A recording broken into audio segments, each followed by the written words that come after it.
Hi guys, today we're here on the first episode of Mindset Circle, and we've got with us Inder Bassi, one of the first Sikh boxers to turn professional, and he's already had his first fight and it was a win. So we're going to find out a bit more about him, his journey, and whatever else he has to offer. So Inder, how are you today? How you doing? Good, I'm good, thank you. Not bad. I'm glad we started today over here where we have. I'm happy to have started in a Gurdwara. It's nice. That's right. I mean, first step in a big venture, is no better place to do it than in the Gurdwara itself. 100%. So it's a great place to start. That's right. Firstly, obviously, everyone would like to know, where did your journey begin into boxing? Like, how did you get into it? Firstly, like going back in time. Yeah, I mean, my journey in boxing didn't start with myself. It started with my granddad. Okay. You know, my granddad, when he first came from India in the 60s, he was an amateur boxer. So boxing wasn't a big. It's not big in the Punjabi community, especially back in India. We're more like from a wrestling background. Kabaddi kabaddi, wrestling, all that kind of stuff. But so he took on boxing back in the 60s, and he was in the Guinness Book of Records for being one of the first like amateur boxers. I think it was in England or Southern England or something. And yeah, so my granddad done it, and then from my granddad, had my taya, my dad, a few of my other uncles. They all done boxing as well. So my granddad started, and then my dad, then my taya, and everybody else. So boxing's always been in the family. So when I was about 8 to 10 years old, I was always training anyway. So when I was 12 years old, I had my first fight. Did they kind of push you into boxing when you kind of? Yeah, because I mean, I used to see growing up. Even now, I've got all the trophies from my granddad, my dad, my taya. They're all in my house still. So I was always I grew up around boxing. So everyone else was into football. Everyone else to be honest, I was always sporty. So okay. All sports, but boxing was a major part of it. Whereas it's not so common in other Punjabi families. Okay, so when you were 12, did you like go into a class? So how did you train at home? How did I used to train at home from about, like I said, about 8 years old, 7 years old. And then I went down to my local boxing club in Hainault, which is near where I live. And so I trained for about 6 months, and then when I was ready, I had my first fight. Okay. Yeah. And where did it go from there? So I actually lost my first 2 fights. I boxed he was experienced, and it was my first fight. So I lost my first 2 fights, and then on my third fight, I actually boxed in the London finals, and I actually won. So my first 2 fights I lost, and my third one I won, which is the London finals. This is when you were 12? When I was 12. Oh wow. And that boy I beat is currently, I think he's a British champion and European champion heavyweight, Daniel Dubois.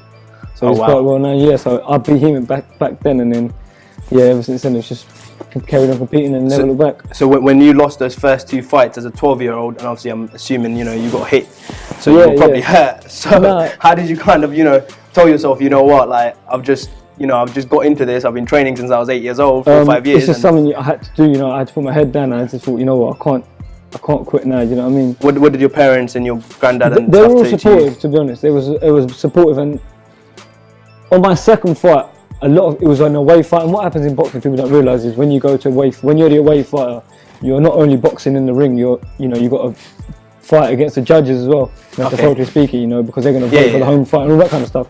And a lot of people, my second fight, even though I lost, a lot of people did say to me, we thought you won it. So it was kind of a confidence booster for me. And then I met John Nielsen, who's the current Sky Sports pundit, and he was there, and he said, "Don't worry about it. I lost my first 3 fights."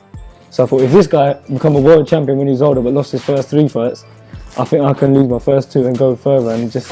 That's really good. A lot of people in your shoes would have, just stopped there. Especially as a kid, you're getting hit in the face. Yeah, that's right. You know what I mean? You don't want to keep going. Especially, did your friends see the fight? Did your friends say anything about it? No, I was about 12. My first fight, they weren't actually local. One was in West London. Okay, so your friends didn't know about it. Yeah, they weren't there, and my family was.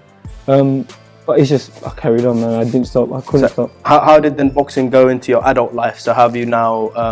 So when did it really occur to you? Okay, cool. Obviously as a kid that was a hobby. Yeah. But then obviously as an adult, now you're like, okay, cool. I want to go into boxing now that you're a professional. So how did that transition come? Where did that transition come? Boxing was going well for me as a junior. Youth, it's called. So just after junior, you become a youth, and it was going well. So I thought, what? Let me have a crack at it as a senior, and it went well. Then I thought, I've got an opportunity now where I can represent, the Punjabi Qawm, the Sikh Qawm on a national and international level. So let me just go for it. So I had an opportunity, whereas others in our community might not have had the same opportunity, you know, because back in the day, a lot of fighters, no matter how good they were, they had bills to pay. They had, you know, families to look after. You know, like my granddad, for example, he was a good boxer, but he had his family back home to look after. He had to settle, you know, begin a new life here. You know, so it's hard. But I had an opportunity, so I thought, you know what, I might as well make the most of it. They were supportive, 100%. Really, so I thought, you know what, let me just take this opportunity with both hands and see where it takes me. Okay, and then what was like your biggest challenge, especially coming from like you said, you went in to represent the Sikh community, but then what was your biggest challenge in this? Because as we all know, obviously coming from a minority, going into any sport, anything, it does take. It has its toll, it takes its toll. I mean, what did you face? Every person, no matter, you know, if you're Punjabi, if you're Gora, whatever you are, you're going to face difficulties in whatever you choose to do. No, 100%, being from an ethnic minority in, you know, in another country, it's a little bit harder. You know, for example, like I said, you know, you can come to fights and you're boxing it'll be a national final, but they just won't give you the decision just because, you know. And that's happened to me 3 times. I've been 3 national finals, but I've never actually won one. But there's been fighters where, you know, I'll give you an example. I boxed for a national English title belt. It was in London. I took the fight on 3 days' notice. You know, I boxed 3 rounds. Was the semi-pro? No, this is amateur, so amateur English title. I boxed a guy from the Navy and I boxed 3 rounds, and you know, everyone thought I won it. Comes to the decision, it goes to the other guy. And after the fight, my opponent, this was about a year ago, his coaches and his family come up to me and said, you know what, you won that fight. But that was for an English title, you know, I would have been the first Punjabi guy, first Singh to win an English title belt. Okay, so it just... At that point, did you not feel like, okay, cool, I can take this forward, but you know, I mean, they're not going to give me what's mine. They're not going to give you, so you have to take it. If someone's not going to give you something that's yours, you have to take it at the end of the day. 100%. That's the mentality you need to have. You know, no one's going to hand you anything on the plate. You know, you know that. You know, so you just got to crack on. So where did you kind of go from there? So obviously you've now not been given that. How did you then get into? Okay, cool. Like you said, you've obviously kept your head down and you've kept going, which is very good because a lot of people in your situation would have then, you know, put their step back because, you know, none of us like to lose. Firstly, and to lose when you know you should have won, that's even worse. Even worse. It puts you down. It puts your morale down. So now that's happened to you. Now where have you gone from here? Because obviously now that was amateur, so you turned semi-pro first. I was amateur. No, but you don't really get semi-professional in boxing. Okay. You get the amateurs, and the amateurs in boxing is different. You know, you can box Olympic level and still be amateur. You know, that's the elite level in any sport, the Olympics, but you'll still be amateur. Okay. So you'll either have amateurs and then you go straight to the professionals. I mean, you can do semi-pro, but it's more unlicensed boxing. Okay. So this is affiliated, proper, like, you know, like registered, you know, everything, all that kind of stuff. So I went from amateurs, I had about 70 amateur fights, I won about 55. So you had 55 wins, yeah? Yeah, 55 wins. So there's quite a lot of fights I boxed, you know, across the country, up and down Europe. All over the place, really. So I thought I was 22 and I thought it was the right time to turn professional. I signed a good management deal with MTK and it just went on from there. How did you kind of get onto that deal? How did that come about? Because I know of people who have been, you know, in amateur and they never could get that. You know, boxing is a small community, so there's not like thousands and thousands and thousands of boxers. So anyone who's sort of half decent gets recognised, and thankfully, another, like, you know, you have to be decent. That's the main, you know, you can't be. You have to be good at what you do. You have to be good at what you do. But a lot of boxing, what people don't realise is ticket sales. That's what professional boxing is based on quite heavily. So luckily, you know, we come from a Punjabi community where they are quite supportive. So a lot of it's your network and a lot of the networks and who you know. It's not always what you know. I mean, you can't be a bum and expect to turn professional and get a good deal. But no, of course, yeah. So long as you have a good backing and you're good yourself, you can get these deals. But at the end of the day, you know, there's no substitute for hard work and training. What would you say your most memorable fight was when you had 55 wins? And my most memorable one? What was your most memorable moment in your amateur boxing career like? Do you know what? I've had loads, but probably my first probably international bout. I was 17. It was my first senior fight as well. Where was that? So it was in Norway. No, Denmark, Copenhagen. Well, the same to you now. No, Copenhagen. No, yeah, cool. I'll go to that one. It was Copenhagen, and it was a good fight. He was like a local lad, so he had a lot of support. And obviously, I was an away fighter. I've come from England. There's only my dad, my cousin Omar, and there's about 5-10 of us. But yeah, I got a good win. It was my first time boxing without a head guard because juniors wear head guards and seniors don't. Yeah. So that was my first. That was quite a memorable win. It was a good trip, good experience. Oh, you won that one, yeah? Yeah, I won that one. I've had quite a few fights, to be honest. One was, it was a semi-final, national semi-final, and this Gora, he was a good fighter. I can't remember his name. Charlie Stevens, I think his name was, and his dad was a former British champion and everything. And I won that, and I remember it was a close fight. I thought, to be honest, on the scorecard, I won both the first and second round. Okay. But when you're in the fight, you don't actually know because they get released after. No, of so course, I thought it was close either way, but I thought I could be nicking it. But in going into the third round, my coach said to me, "Listen, this is the third round, and you're one round away from a national final. Give it everything." I remember it was a good last round. You know, we both went at it, but I got the win, and that was a good, memorable fight for me. No, that's amazing. You know, you've had a fair few experiences. Yeah, a lot of experience. What would you say? You know what? We've spoken about your wins. What I'm interested in. What was your most memorable loss? Because I don't assume it's nice getting hit on. No, it's not. I don't assume it's nice getting hit and having blood coming out. Like, I don't assume that's a nice feeling. You know what it is? In boxing, it's like Muhammad Ali said. He said, you know, you walk into the shower, you're going to get wet. You walk into the ring, you're going to get punched whether you win or you lose. But my most memorable loss, I don't really know, to be honest. Probably a national Not a memory you want to keep. Exactly, not a memory you think about every day. But I think it was a national final. It was in Sunderland. It was a good fight. You had about 60, 70 people turn up, you know, from London going all the way to Sunderland. It's a big thing. I had a lot of support. It was a good fight. I lost on a split decision, and then so you get like you know, like the MC who announces the winner. There's like a boxing forum. Yeah. And they on the boxing forum, like, of each show up and down the country, you have the results. And on my fight, I remember reading the results, and they actually said Inder Bassi versus, I can't remember who I boxed. He said, "I thought Inder Bassi nicked it." That's what the actual commentators, the MC's written on there. But that was a memorable fight, not so much a memorable loss, because, you know, I thought a lot of people thought I did nick it. I think it's been very close for most of your losses, hasn't it? Yeah, I mean, there's not been a single loss where I've gotten beaten up badly and knocked out. There's nothing been like that. They've all been close. Hopefully something we don't have to see. We don't have to see, yeah, that's right, man. So okay, that's amazing. Okay, so now you've turned pro, and obviously I only came to hear of you about 2 months ago, and then obviously straight after I've heard of you having, this was before your first professional fight, and you know, when I saw, okay, cool, one of our own is out there, he's back 10 pro, like naturally I was like, you know what, I don't even know the guy, but I'm just gonna support him. Nice. That's why I was just like, okay, cool, let me just support this guy, and then obviously you showed that love back. I'm gonna butt in a bit. Yeah, go for it.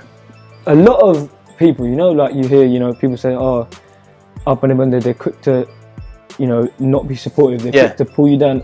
I haven't so much experienced that, I must say.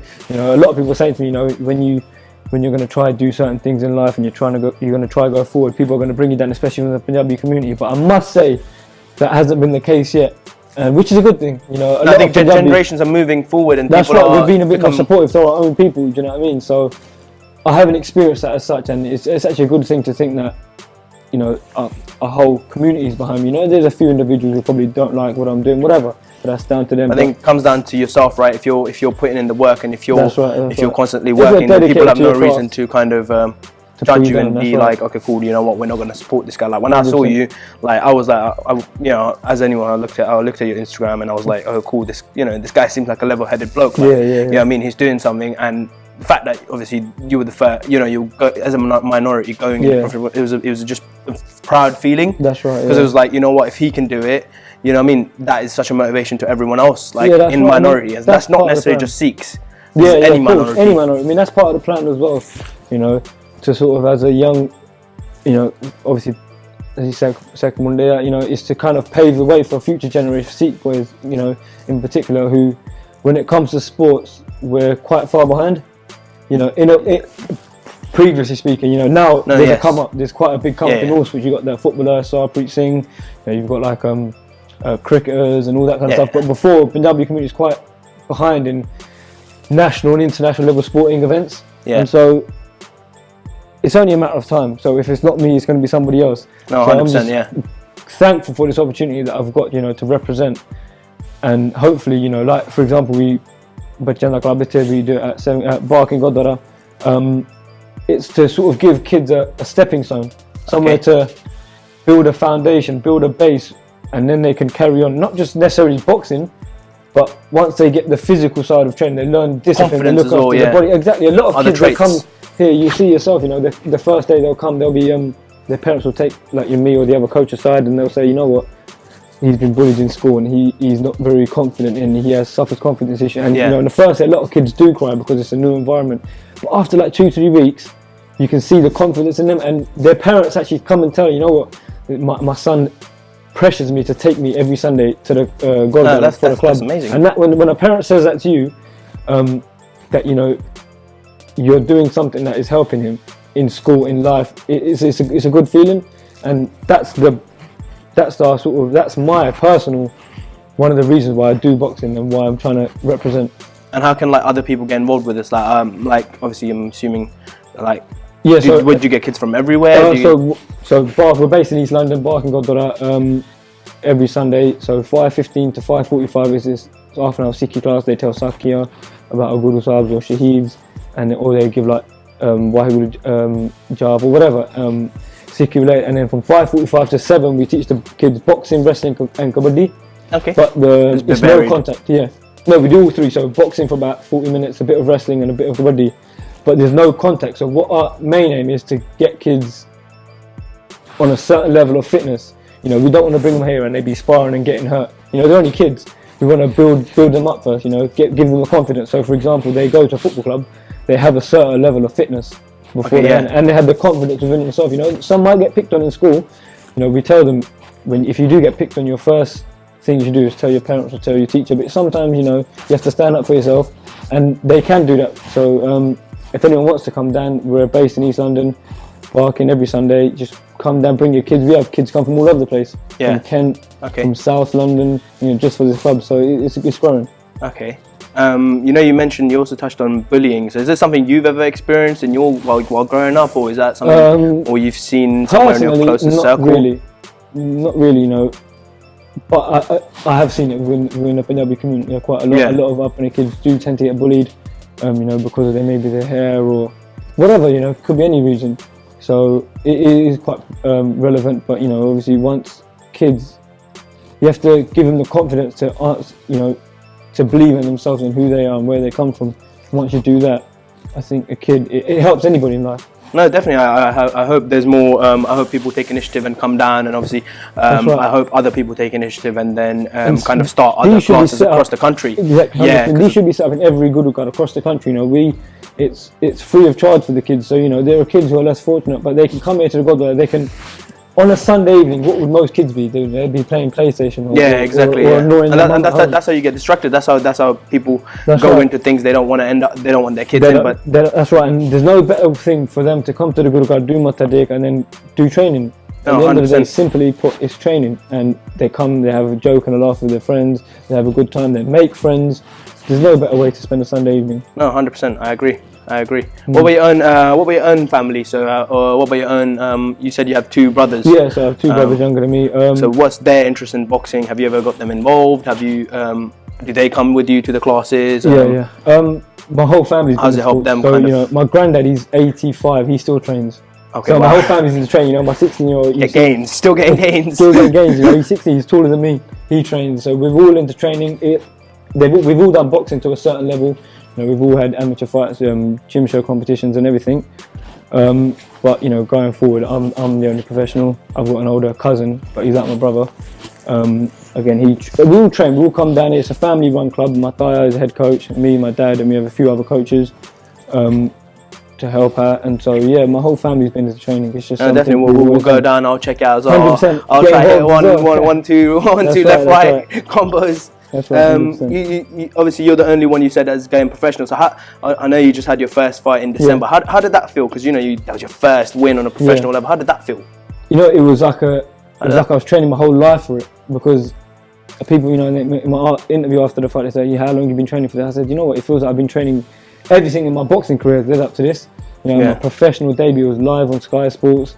It was a big pedestal, you know, and I sold like 300 tickets, so it was amazing. You know, it was great. It was a very to be able to see that, you know, on Sky Sports they had Sing. You know, I have Sing on my shorts. I literally saw it and I was like, you know what, I need to shout this out. It's amazing. It was a nice thing, and it's like my granddad, he was a good boxer, but like I said, he had family commitments and he couldn't turn professional. It must have made him very proud to actually right. see that my name granddad was sing. sitting front row, so he come after the fight. He was on the interview as well, so it was a good thing to be able to represent, and for myself, a personal gain as well. You know, done a big thing for myself. And that's really it's good. only the beginning. It's only the start of a long journey. What's the next fight where you want people to come and support you? February 21st. Now York Hall.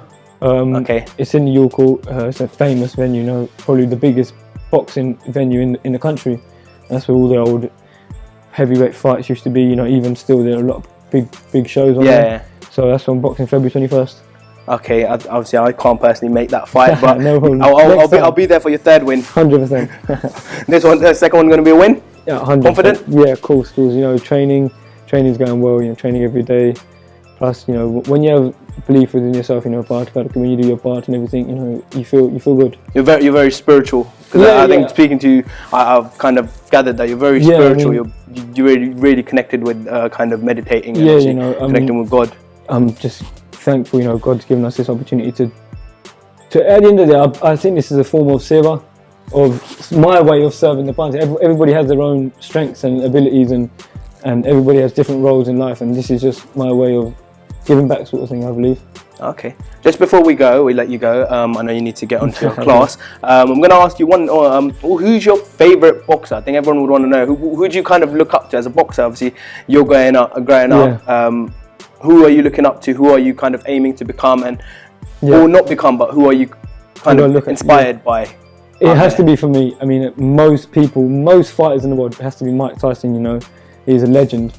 You know, a guy who came from nothing, and his hunger, his determination, and against all odds to do what he did. You know, and it's got to be without a doubt for me. For myself, we all love Mike Tyson. Everybody we've all loves seen Mike his Tyson. fights. Exactly. I mean, we all go back to it and watch on YouTube again and again. There's, you know, some people say Muhammad Ali's better, some people say Mike Tyson's better, but it's a matter of opinion. It's a matter of opinion, you know.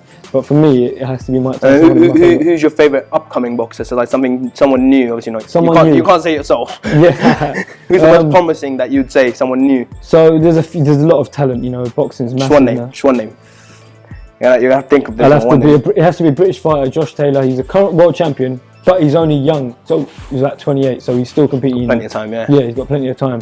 At 28, 29, he's probably my favourite up and coming fighter right now, Josh Taylor. Okay, and I'm going to let you go, and I know I said last question, but one last question. If you had something to share with the people watching, with the people listening, what's that one message you really want people to listen to? And this can go just to all the youngsters, the generation, everyone who watches you, and everyone who's watching this. That's right. What is your core message that you really want to share with them? Like this is about you and what your message is. Like, what's your aim? It's quite simple.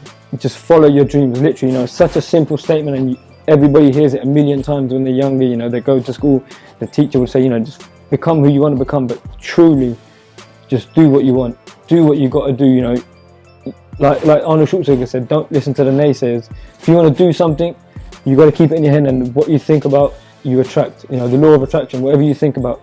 So 100%, if you're dedicated to whatever it is, sports, or you want to be a model, you want to be whatever you want to be, just follow it through with all your heart, and there is no way that you can't do anything in this world, because the world's your oyster. You know, we're in 2020 now, that we're in a land of opportunities. 2020 vision. That's what I'm saying, 2020 vision, there's no better way to put it. We're in a land of opportunities, so whatever an individual wants to do, they can do, especially in today's age. So just follow your dreams, literally. I think I couldn't agree more, and it's such a simple statement, you know. I mean, growing up, you heard it a million times, but it's so effective when you actually think about it, and so much connected to it. I think it's nice that nowadays your parents kind of let you follow your dreams, and you're actually allowed. We have an opportunity. Living in this country, you know, we all have an opportunity. You know, some people, you know, back home. Let's take back home for example. They don't have the opportunity. You know, financially, they're not available. You know, or whatever. But we do in this country, so we should make the most of it. No, 100%, and you know what, it's really refreshing speaking to you and kind of sharing that, because I think just being the first podcast, I think this is kind of everything you kind of said. I definitely resonate with, and it's definitely a message that I would want to put out there, and hopefully people do kind of take that back from this. And Yeah. I'm hoping to come back, catch up with you in about a Definitely, year. whenever, Hopefully we'll be on about 15, 16 wins by then. Hopefully, yeah. No, wicked. We'll be on. We'll next see you fighting people like, you know, Mayweather. next big Mayweather fight. Next big Mayweather fight. One day. Everything happens within time, innit? No, for sure. No, it's a pleasure. It was a pleasure, man. It was a pleasure. And obviously, we're going to come down and we're going to check everything out, and we'll make sure the guys see what you guys do down there. No, and, wicked. We'll make sure that they come and support as well. 100%. So thank you guys for watching, and until next time, stay tuned. Like, comment, subscribe.